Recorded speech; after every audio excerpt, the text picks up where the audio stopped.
Welcome to Madras granny. இன்றைக்கி நம்ம பார்க்க போகிறது பாசிப்பருப்பு பாயசம். இது ஒரு சில வீட்டில் வந்து பார்த்திங்கன்னா வெறும் பாசிப்பருப்பு மட்டும் வச்சு செய்வாங்க. ஒரு சிலர் வந்து பாசிப்பருப்பு கூட வந்து கொஞ்சமாக கடலைப்பருப்பு சேர்த்து செய்வாங்க. ஒரு சிலர் வந்து கொஞ்சமாக அது கூட ஜவ்வரிசி சேர்த்து செய்வாங்க. இன்றைக்கி நான் வந்து ஜவ்வரிசி கூட சேர்த்து செய்கிறேன். உங்களுக்கு இது ரெண்டுமே வேண்டான்னா வெறும் பாசிப்பருப்பு மட்டும் வச்சு கூட செய்யலாம். இது பொதுவாக நம்ம வீட்டில் விசேஷ நாட்களில் செய்கிறது உண்டு. வாங்க இந்த ரெசிபி எப்படி செய்யுதுன்னு பார்க்கலாம். இதுக்கு ஒரு குக்கரில் 1 கப் அளவு பாசிப்பருப்பு எடுத்திருக்கேன். அது கூடவே வந்து ஒரு 1.5 டேபிள் ஸ்பூன் அளவு ஜவ்வரிசி எடுத்திருக்கேன். இது ரெண்டுத்தையுமே நல்லா ட்ரையாக வறுத்து எடுத்துக்கோங்க. இதில் வந்து நான் நெய் எதுவும் சேர்க்கலை, ட்ரையாக தான் வறுத்துருக்கேன். இதை வந்து தண்ணி ஊற்றி நல்லா ஒரு 2 தடவை வாஷ் பண்ணி எடுத்துகிட்டு வந்துடுங்க. இப்போ தண்ணி ஊற்றி கொஞ்சம் ஆறுனதுக்கப்புறமா தண்ணி இன்னும் வேறு தண்ணி மாற்றிட்டு நீங்கள் வாஷ் பண்ணி எடுத்துகிட்டு வாங்க. இப்போ வாஷ் பண்ணது கூட ஒரு 4 கப்பு அளவு தண்ணி சேர்த்துக்கோங்க. தண்ணி 4 கப்பு சேர்த்துட்டு குக்கரை வந்து மூடி போட்டு ஒரு 4 விசில் விட்டு வேக வைங்க. இப்போ நான் 4 கப்பு தண்ணி ஊற்றியாச்சு. குக்கர் மூடி போட்டுருங்க. விசில் போட்டு விட்டுட்டு ஒரு 4 விசில் விட்டுருங்க. இந்த டைமில் நான் வந்து 3/4 கப் அளவு வெல்லம் எடுத்திருக்கேன். உங்களுக்கு இனிப்பு அதிகமாக வேணும் அப்படின்னு நினச்சிங்கன்னா ஒரு 1.25 கப்பு கூட நீங்கள் எடுத்துக்கலாம். இப்போ நான் வந்து அதுக்கு தேவையான அளவு கொஞ்சமாக தண்ணி ஊற்றி வெல்லத்தை கரைச்சி ரெடி பண்ணி வச்சாச்சு. இதை ஃபில்ட்ரு பண்ணி நம்ம யூஸ் பண்ணிக்கலாம். இப்போ நம்ம முந்திரி பருப்பெல்லாம் தாளிக்கணும். அதுக்கு வந்து 1 டீஸ்பூன் அளவு நெய் எடுத்திருக்கேன். இது கூடவே வந்து தேங்காவை குட்டி குட்டியாக இந்த மாதிரி சின்ன சின்னதாக கட் பண்ணி எடுத்துக்கோங்க.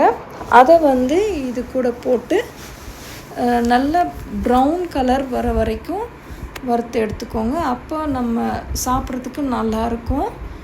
உங்களுக்கு இந்த மாதிரி குட்டி குட்டியாக கட் பண்ணி போடுறது பிடிக்கலை அப்படின்னா நீங்கள் வந்து துருவி கூட வந்து தேங்காயை யூஸ் பண்ணிக்கலாம். ஆனால் எனக்கு இந்த மாதிரி குட்டி குட்டியாக கட் பண்ணி போட்டால் பிடிக்கும், அதனால் நான் அப்படியே யூஸ் பண்ணியிருக்கேன். இப்போது இந்த தேங்காய் வந்து கொஞ்சம் நல்லா ஸ்லோ ஃப்ளேம்லேயே வந்து வறுத்துக்கோங்க. கொஞ்சம் கலர் மாறுற டைமில் தான் வந்து மற்ற பொருட்கள் நம்ம வந்து சேர்க்கணும். இப்போ பார்த்திங்கன்னா கொஞ்சம் கொஞ்சமாக இது வந்து கலர் மாறிக்கிட்டே இருக்குது. கொஞ்சம் கலர் மாறினதுக்கப்புறமே இப்போது நான் இது கூட வந்து கருப்பு திராட்சை சேர்க்க போகிறேன். உங்கள்கிட்ட வேறு கொஞ்சம் லைட் கலர் திராட்சை இருந்ததுன்னா கூட நீங்கள் சேர்த்துக்கலாம். திராட்சை சேர்க்கறதுக்கு முன்னாடி ஆக்சுவலாக முந்திரி பருப்பு சேர்த்துட்டு அதுக்கப்புறமே திராட்சை ஃபைனலாக சேர்த்துக்கலாம். என்கிட்ட நான் யூஸ் பண்ணுற முந்திரி பருப்பு லைட்டாக ஏற்கனவே வறுத்தது, அதனால் நான் ஃபஸ்ட்டு வந்து திராட்சையை சேர்த்துருக்கேன். அதுக்கப்புறமேல் நான் முந்திரி பருப்பை போட்டுட்டு ஒரு நிமிஷம் மட்டும் வதக்கிட்டு நான் அதை வந்து பாயசத்தில் சேர்த்துற போகிறேன். இப்போ நான் ஏற்கனவே வறுத்த முந்திரி பருப்பை தான் நான் இப்போ சேர்க்குறேன். இது ஒரு நிமிஷம் மட்டும் அந்த நெய்யில் வதக்கி விட்டிங்கன்னா போதும், ரெடி ஆகிடும். இப்போ இதெல்லாம் ரெடி ஆகிடுச்சு. இதை நம்ம வந்து பாயசத்தில் சேர்த்துற வேண்டியது தான். இப்போ வாங்க நெக்ஸ்ட்டு வந்து நம்ம ஏற்கனவே வேக வச்சுருக்கிற அந்த பாசிப்பருப்பு என்ன ஸ்டேஜில் இருக்குது அப்படின்றத பார்க்கலாம். ஒரு 4 விசில் விட சொன்னேன். ஸோ 4 விசில் விட்டு நான் ரெடி பண்ணி வச்சுருக்கேன். இப்போ விசில் எடுத்துடலாம். எடுத்துட்டு பாருங்கள், கொஞ்சம் வந்து முழுசாக இருக்கிற மாதிரி தான் இருக்கும். பட் பாயசத்துக்கு ரொம்ப மசிச்சு இருந்தால் நல்லா இருக்காது. கொஞ்சம் அங்கேயும் இங்கேயும் கொஞ்சம் பருப்பு வந்து முழுசாக இருந்தால் தான் நல்லா டேஸ்டியாக இருக்கும். இப்போ பார்த்திங்கன்னா இந்த கன்சிஸ்டன்சி போதும். பட் நம்ம இன்னும் கொஞ்சம் வந்து கொஞ்சம் மசிச்சு விடுங்க. வந்துட்டு லைட்டாக கரண்டி வச்சு மசிச்சு விட்டிங்கன்னா லைட்டாக மசிஞ்சுக்கும். அது போதும், ரொம்ப மசிச்சிடாதீங்க. அது பாயசத்துக்கு நல்லா இருக்காது குடிக்கிறதுக்கு. இப்போ இதை ஸ்டவ் ஆன் பண்ணிவிட்டு ஒரு 2-3 நிமிஷம் வந்து லைட்டாக கொஞ்சம் கொதி வரட்டும். அதுக்கப்புறமே நம்ம ஏற்கனவே வெல்லத்தை வந்து கரைச்சி வச்சுருக்கோம். அதை வந்து இது கூட சேர்த்துருங்க. சேர்த்துட்டு ஒரு கொதி வர வரைக்கும் மட்டும் கொதிக்க விடுங்க. அவ்வளோதான். இப்போ இது கூட வந்து நான் தேங்காய் பால் தான் யூஸ் பண்ணுறேன். உங்களுக்கு வேணும்னா வீட்டில் இருக்கிற ஃப்ரெஷ் மில்க் கூட நீங்கள் யூஸ் பண்ணிக்கலாம். நான் ஒரு கப் அளவு, எந்த கப்பில் நான் பாசிப்பருப்பு அளந்தனோ அந்த கப்பில் வந்து ஒரு ஃபுல் கப் அளவு நான் தேங்காய் பால் யூஸ் பண்ணியிருக்கேன். தேங்காய் பால் ஊற்றிட்டு நீங்கள் ரொம்ப நேரம் குக் பண்ணணும்னு அவசியம் கிடையாது.